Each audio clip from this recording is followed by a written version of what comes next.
Yun, what's up mga katronics? So ito na yung sunod na isasalang natin kay Sir Jan ng Antipolo.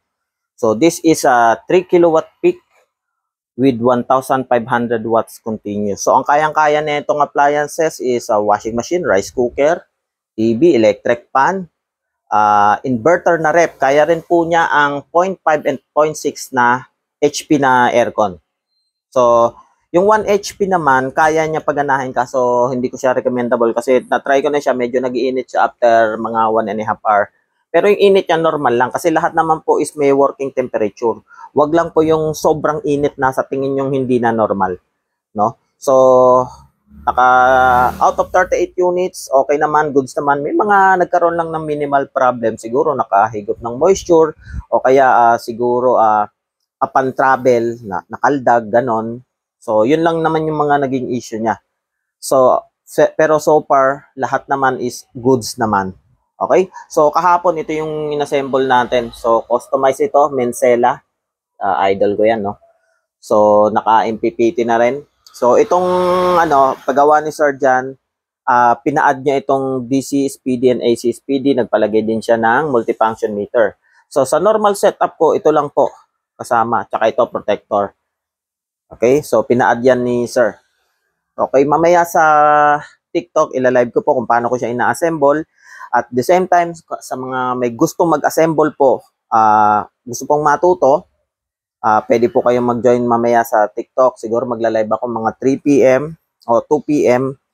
And then, ilalagay ko rin po kung yung mga materials kung saan ko po binibili sa Yellow Basket. Circuit breaker, maging yung ating inverter, LBD, multifunction meter, yung ating protector. Ito talaga napakabisa nito. Protector. Talagang ito yung nagpo-protect sa inverter, yung yung sobra-sobrang surge, yung sobra-sobrang peak power. Let's say baka lumagpas ng 3,000 watts yung peak.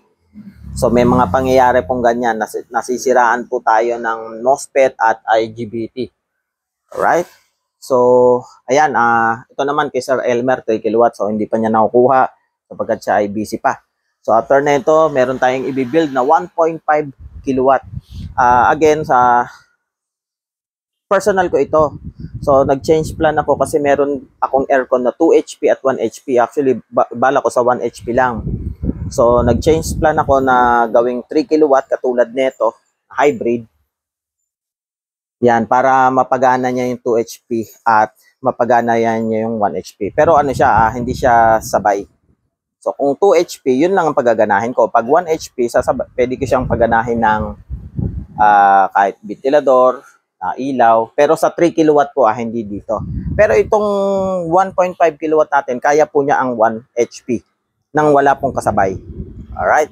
So, pagka na-build ko to, sa may mga gusto neto, PM nyo lang po ako after, ipopost ko naman ito after ko matapos.